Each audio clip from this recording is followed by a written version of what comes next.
we're going to go over the upper half of the pitching delivery and what we want to see really the time that we come set and kind of start to lift our leg coming into ball release, maybe a little bit after ball release, what's going to go down.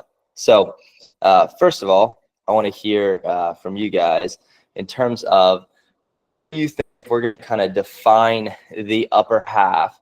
What do you think that really entails in the pitching delivery?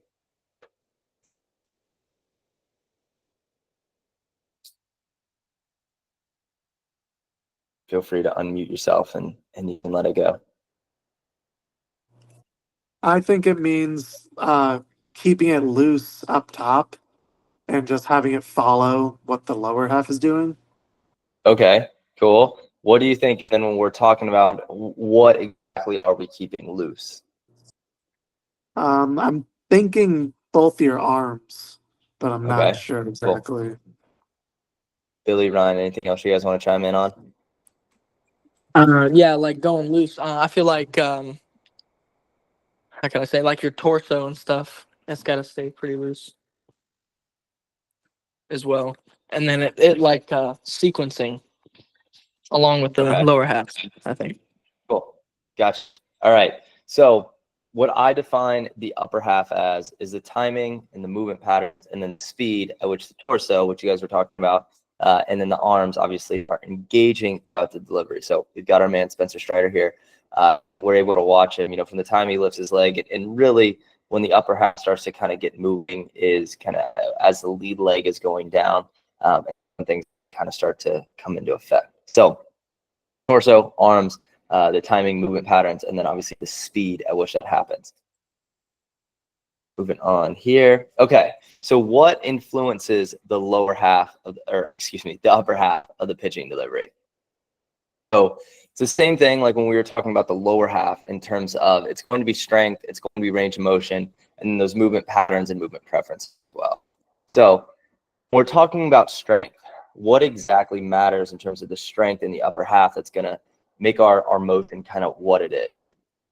So first of all, it's going to be just the anterior part of our shoulder and of our chest there. So our pecs and our shoulder. How much force are we able to produce through those, and how much can we really accept? If there's one big thing that I think a lot of younger athletes kind of miss, is that they don't start their upper body training soon enough. And it takes a long time to develop that baseline strength.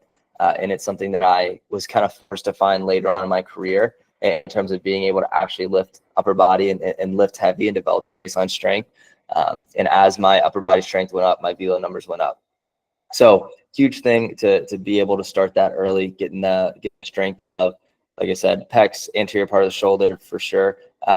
Then we're going to move down into kind of the trunk, the core, not just the, our six-pack abs that we're thinking of, everything that kind of involves the flexion, extension, lateral flexion, and rotation of the core as well. So super important. Another big piece of the puzzle is, especially on the throwing arm, obviously, is the bicep. The bicep is one of the main decelerators of the throwing arm as that arm is kind of coming into extension. And so it's really going to help us to, when we need to slow down the arm, the bicep's actually going to do a lot for us there. Speaking of slowing things down, we need strength throughout the scaps and obviously to the posterior part of our shoulder to be able to control the violence that is slowing down throwing after we hopefully throwing the ball 90+ miles an hour. And then the lat as well. The lat is going to do a ton of lengthening as we're coming into ball release and after ball release. So making sure the strength and strength endurance is there for all those. Next is going to be range of motion. So horizontal adduction of the shoulder, and we want to make sure as we're coming into front foot plant, we've got our man Araldus here, that we're able to get that elbow back behind us, and then we're going to flip up as we're coming to ball release. It's not an active movement. It's kind of happening as our torso goes to rotate, but we still need to be able to have that range of motion to be able to get there. Next is internal and external rotation of the shoulder specifically as we're coming into front foot plant, as we're kind of coming into ball release. Our shoulder is going to go into a ton of external rotation. It's going to get helped out by the torso and the trunk going into extension, but being able to have that shoulder be able to get this good external ranges of motion is huge to be able to have some more time to put force in the ball. Next is going to be range of motion of the spine. What we were talking about, like with the core, same thing, flexing, extending, laterally flexing, and then obviously rotating. Guys that are just elite movers overall are really good at being able to leverage their spine into throw.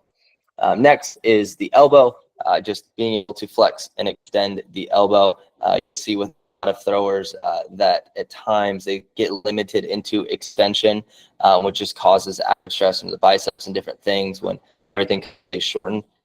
So elbow, super important. And then wrist as well. We're looking at pronation and supination of the wrist.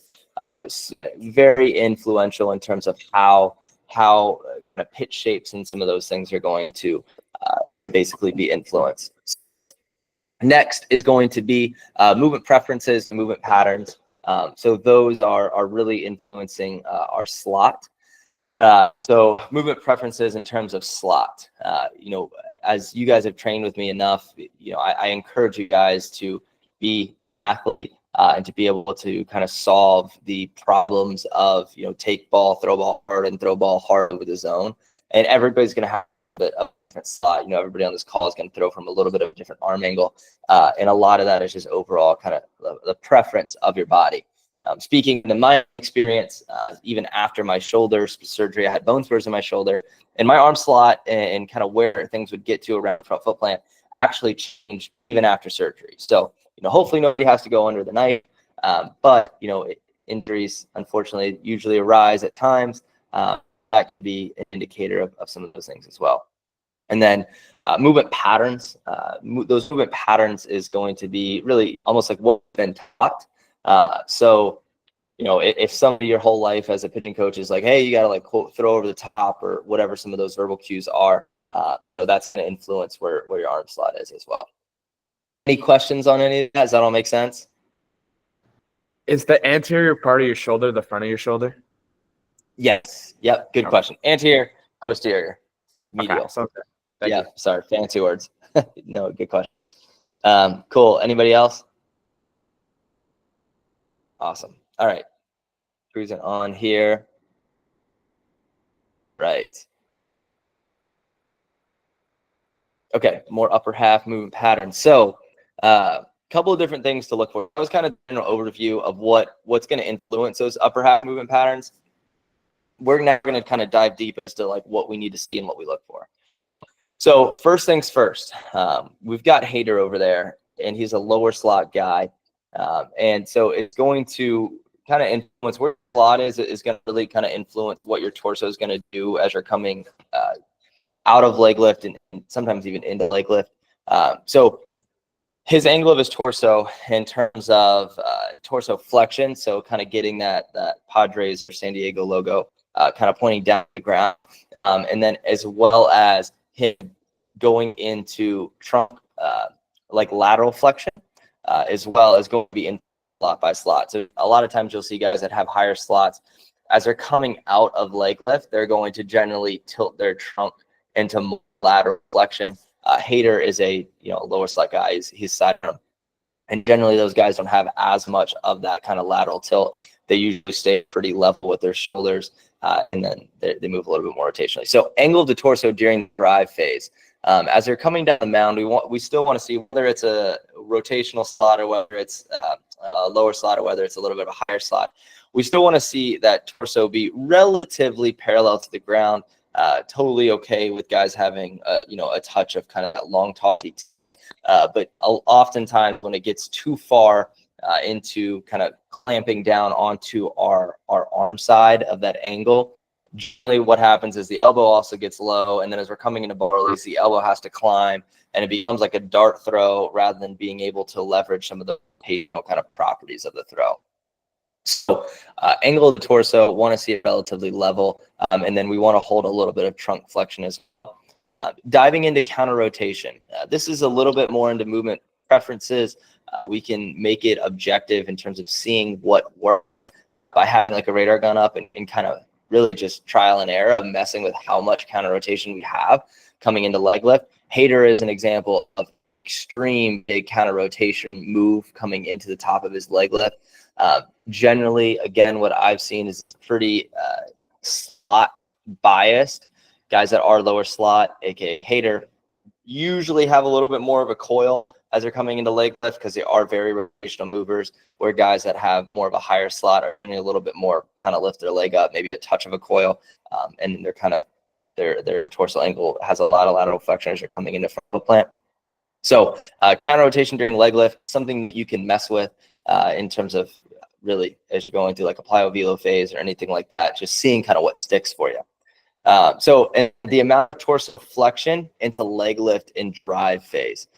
So 99% of elite throwers have some type of torso flexion or kind of pulling their chest slightly down to the ground. I like to use the cue of thinking of our shoulders as a bucket of water and allowing that water to slightly spill out of the front.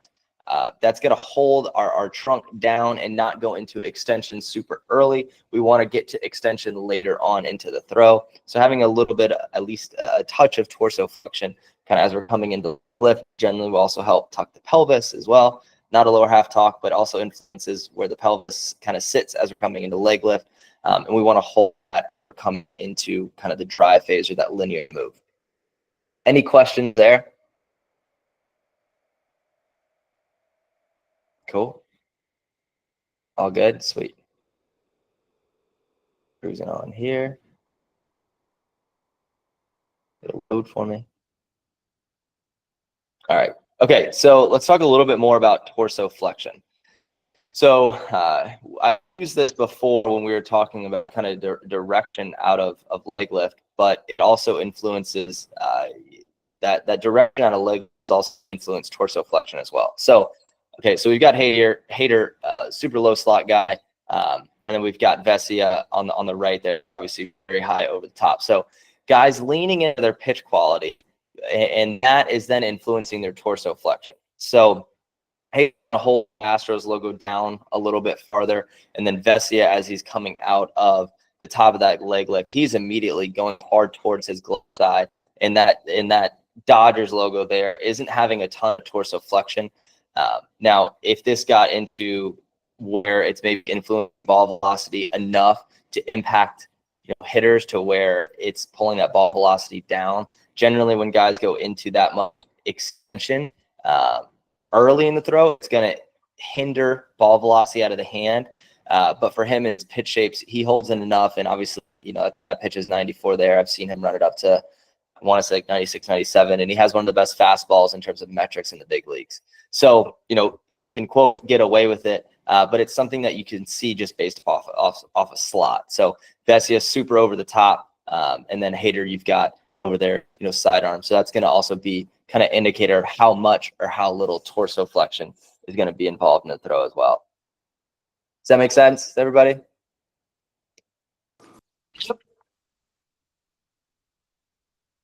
All good? Okay, cool. Sweet. All right, cruising on here. Okay.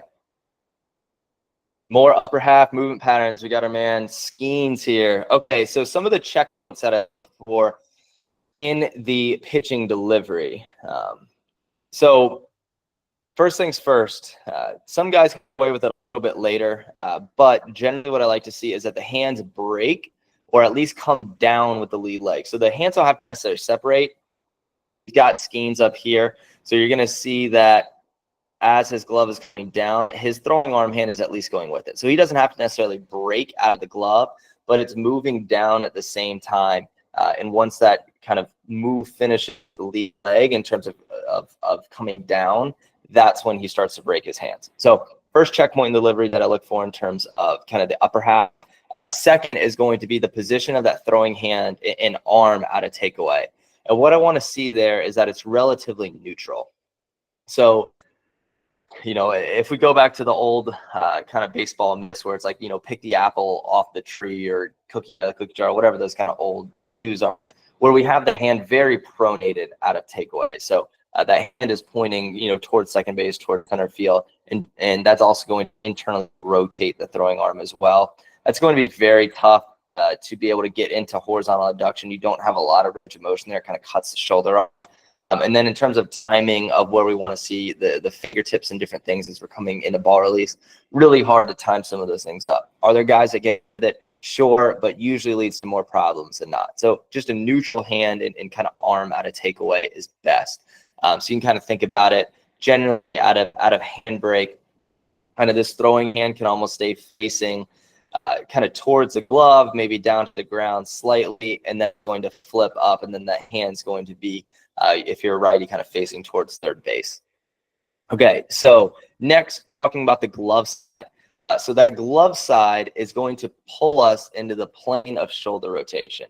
You can kind of swap that out for your arm slot. So wherever your slot is, so going back to kind of that, we'll go back actually here and we can look at Hader and Vesia. So watch where their glove side is pulling. So Vesia has that glove side up, and he's able to really pull it down and pull himself laterally to flex his spine laterally, where Hader has the glove side obviously out a little bit more sidearm, and then when he goes to pull, it's pulling him across. So watch again, Hader's pulling across his body, and we've got Vesia going to pull himself down a little bit more north and south.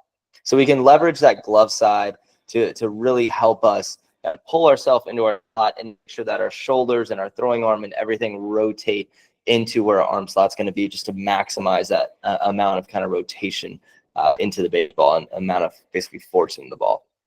Okay, and then a couple things that I'm looking for the upper half at front foot plant. One, we want to see in terms of shoulder abduction and abduction, so elbow in line with shoulder, and then we're talking about adduction, or getting the elbow kind of back behind the midline of our body. Want to see around 30 degrees, maybe a little bit less is totally fine as well. And, don't need to yank, I want to stress this, we don't need to yank the elbow back behind us. That's going to happen naturally as our arm just kind of swings, and it's going to then increase the amount of that kind of adduction is going to increase when our torso then goes to rotate. Our arm hopefully is not super active, and it's just going to get pulled by the torso, and it's going to hang out for a minute as the torso goes to rotate. Next is going to be looking at elbow flexion and extension. So just put elbow flexion there, but generally want to see kind of hands stacked over the elbow. You can get away with a little bit inside of that. You can also get away with a little bit outside of that. The research says 85 degrees to about 110 degrees, so a little bit of wiggle room there, but just for the sake, like think of it right around 90 degrees. And then talking about the glove side again, as we're coming into front foot plant, and we'll watch Skeens here, you're going to see that glove side again start to pull him and kind of get out of the way, and it's pulling him into that slot. So as he's coming into front foot plant, you're going to see that glove side start to pull out of the way. Any questions on any of that? Anything else that you guys want me to dive into a little bit deeper? Good there. All good. If you guys want me to explain something different or a little bit more in depth, please pause me. Right. Okay. So one of the best to do it, got DeGrom up there. So now we're going to talk about kind of coming into ball release. Okay. So we were just talking about that glove side pulling us into kind of the slot of where our arm is going to be. And what we really want to see, so we talked about the glove side kind of pulling it to start torso rotation, but we just want to make sure that as we're coming into ball release, that the torso keeps that same angle, doesn't, laterally shift a lot. A lot of times I'll see guys throw their head. A lot of times it's a range of motion issue, but they'll shoot their head off to the glove side, and then the angle, their ankle changes as they're coming into ball release, and we're just leaking energy there. So we want to make sure that it's all rotating into that same plane of where the arm slot's going to be. So we were talking about torso flexion before. So, DeGrom's wearing that Mets jersey there. You would see his Mets jersey kind of clamp down his way out during that drive phase, like in the leg lift, and then out during the drive phase. Then as he's coming into front foot plant, you're going to see that Mets logo start to go back into extension. So as he's coming into max external rotation, and these two go together, which is the next bullet point, throwing arm max external rotation. As he's going back into max external rotation, you're also going to see the torso go into extension as well. So it's another way that our body finds some space to be able to extend the torso to get more time to then put force into the ball. So torso extension and then throwing arm max external rotation happen relatively around the same points. Okay, after we've extended, after we've gone backwards and got arm has back into max external rotation, then you're going to see the trunk flex back down. So you're going to see that Mets logo turn back down, and then you're going to see the elbow come into extension and that shoulder internally rotate. So that's the biomechanics, that's the kinematic sequence of the throw. And I think more often than not, guys will try to be more active than need be. It's really getting ourselves into a good position front foot plant. And then from there, we're going to basically allow what we've set in place as we've come into front foot plant, basically unfold or release. Is there anything else that you guys want me to dive into on that slide?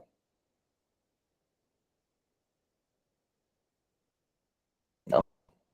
Cool. Good? All right, sweet. Okay. This might be a short one then. It's not a lot of questions. Okay, so favorite upper half drills.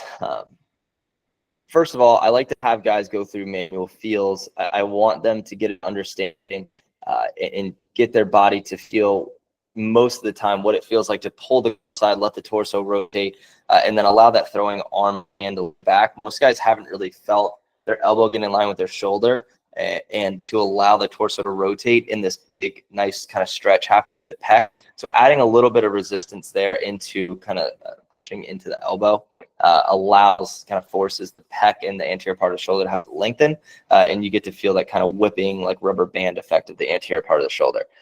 Next is going to be an abbreviated.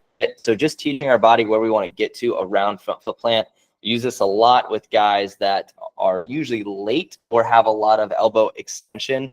Some guys have more elbow flexion. Most guys are extended out, and most guys are late with the throwing arm in terms of hands kind of facing, like their palm would be facing towards the ground in terms of shoulder internal and external rotation. So they're late, too much internal rotation. They're not high enough. So I want to see that hand either be kind of straight up and down or maybe a touch of internal rotation as that front foot plant.